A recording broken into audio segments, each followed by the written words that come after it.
You're tuned into the Voice365 podcast, only on Wark300. Since we in the building. We appreciate y'all for tuning in. Yeah, Taylor. Hey, shout out to Taylor. Fellow real. Buckeye. Fellow Buckeye in the ATL. She is now a peach again. Yeah. She's now a peach again, and we love it. So we out here networking. So you know what to do if you from the OH10 and you come down here, tap in with us. You know what to do. Well, we have second guest. Of the hour. Brother Pastor. Part 2. Part 2. It's time to go there. It's time. It's about to get deep. That's how I feel after hitting them steps. It's going up. Okay. I feel like I need my wind to kick in. Is that my help? No. Oh, come on. I'm joking. State your name. Let everybody know who you are. Yeah, what's up? I'm JC Wallace. I'm from Columbus. Just got here to the ATL about a couple months ago. So I'm just out here. Scouting the land and seeing what we can do. Now, what brought you? Because it's like everybody from Ohio moves down here. Mm-hmm. So what brought you from the Buckeye State down to the Peach State? Well, I'm already a globetrotter.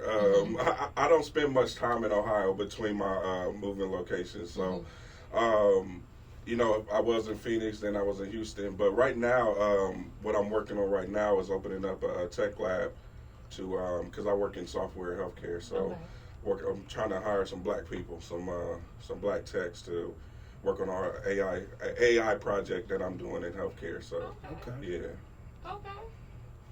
Now, you are also a pastor? Absolutely. Am I correct about that? Yes. Now, how long have you been pastor? Oh, man, I've been in ministry since I was 8 years old. Oh. Yep, and but pastoral ministry since I was 22 years old. So, yeah. I'm 35 now, so, I've known him his whole life. Yeah, for sure. His whole life.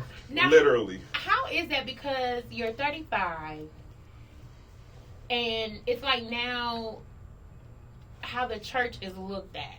Mm-hmm. It's like, how do you, because there's like, oh, well, you pastor, you can't be out in the world. So how do you balance that out? I'm a different breed for one. Okay.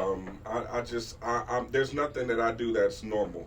Okay. In any respect, especially when it comes to ministry. But I'm just a normal guy. Right. And what you see is what you get. And a lot of people, attach themselves to it. Mm-hmm. I'm not a very deep, pious individual. I'm very down to earth. I kick it with my people. Mm-hmm. And, ministry just kind of happens organically in any respect. Mm-hmm. So, I don't put much thought into it, and I appreciate being in my own lane. I'm not trying to be like nobody else. I'm not trying to do ministry like nobody else. I'm going to still be me. I'm going to crack my jokes. I'm going to live, and, whoever God attaches to me on the way, we hit it. Okay, so let me chime in then. What's up?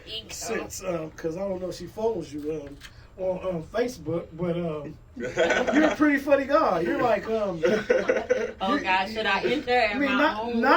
Not to say the fact that we family, but I'll say I come from a pretty entertaining background. Period.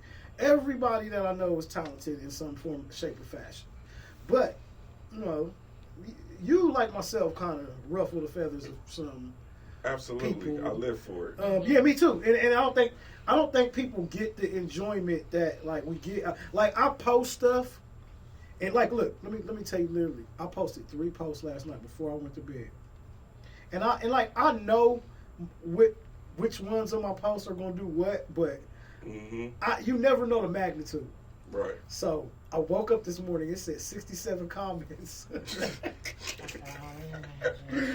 said 67 comments, dog. No, read through all these, and you know me. Like, when you get them all in a row like that, it's like you gotta really pick through them to see which ones you want to really respond to first. Right. You know what I'm saying? Right. So I'm like, what's the majority of the people saying? Right. First. Right. Like, okay, the majority of people with me.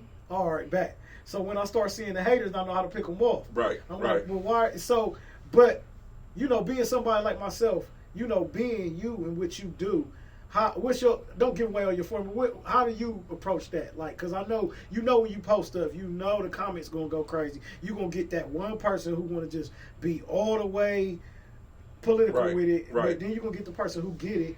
Right. You know what I'm saying? Well, I live for the people that get political with it. That's everything that I do on social media is very strategic. Right. I know what post is going to get shared and pretty much how much it's going to get shared. Then I also know, what post is going to get the most comments and, how many comments is going to be on it. And I can kind of gauge where it's going to go. I do things to provoke thought. And people, it's either going to ruffle your feathers or you're going to be like, man, this dude is wild. Right. Like, and, I don't really care about the reaction to it. Yeah. As long as you think. Right. Because that's what it's going to do. I'm going to make you think. And you might not even get, my full thoughts on a particular matter. I might just say some stuff that I know is going to get y'all talking.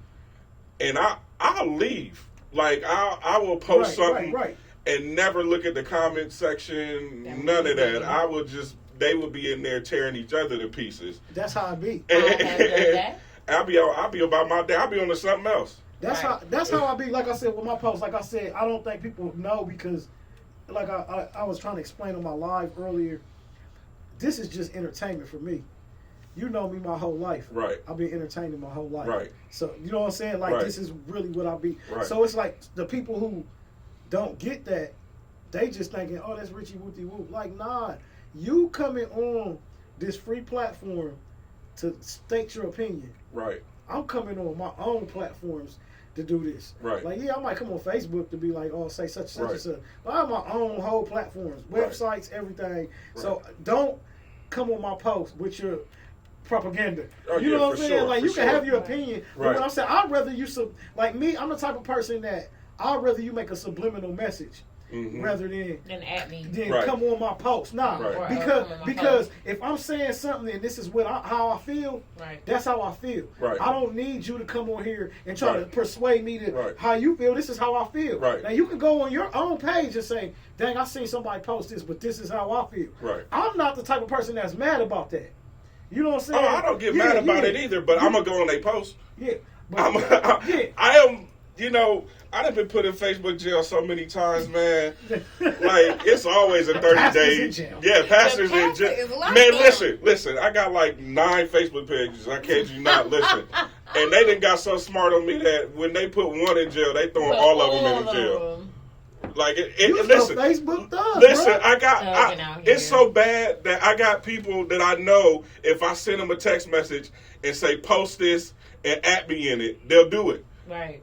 Because I can't be down like that. But it's like I said, it's all strategic for me because it's always a lesson that I'm trying to teach. Right. It's always a lesson that I'm teaching, whether it's a funny post, whether it's a deep and serious post. And I may set you up with a funny post. I might just post a whole bunch of reckless stuff, 5 posts in a row, just to grab your attention and then be like, all right, so I knew this is what y'all was going to do. So y'all will share this foolishness, but y'all won't share nothing that really matters, that's really pertinent and pertaining to your life. And so, it's always something to me because, like I said, that's how I reach people. Yeah. It's by making them think. And it's never, you don't see me quoting a lot of scriptures. If you do, it's because I'm having a really bad day. Okay. Well, not a bad day in a bad sense, but, it's just that sometimes it requires that. It's the thing that really, helps me get the message across. But for the most part, it's lessons that I want to teach. And I teach it by, not just living my life, but watching other people live.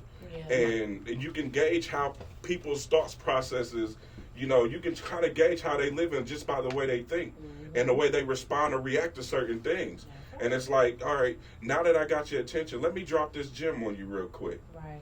And I get people that inbox me all the time like, bro, I didn't know you had that, because I'm such a clown on there. Right. When I do actually chime in on something deep, they be like, where the hell that come from? Right. Exactly. Nah, because when I watched you and Homie go live about the sex talk. Oh yeah. Yeah. And I watched it. And I'm watching it. Listen, they ready to excommunicate me from every religious sect. What was that? Oh, I'm watching it like, but it's interesting. Like, the conversation, it was just a conversation. Right. I think that because me being like in the church ever since I was a child. Left, backslide and all that other stuff, and then got back in, and I was in the choir and everything. But then I left the church again because I was seeing things that it just wasn't. I needed my own spiritual, got one-on-one, and I'm like, you know what? I'm not going to be inside the church. But it's kind of like I think that we were so raised, like there's a difference between religion and Christianity. Mm-hmm. And I don't think, what are your thoughts on that? Because I don't think people are getting, like it's religion is like by the book. Right. But I think that what happened is that we, well not we, but people as we were growing up, we were so starkly taught to abide by the book, the Bible, that we would never, God never had life in us. Mm-hmm. It was, the Bible was everything. Mm-hmm. This is what we stuck with. This is what governed our lives. But it was never really a pushing of us to have a relationship with God. Right. And so for me, as I evolved in my own thinking and started getting an understanding for myself, it was like the words on the page started to jump out at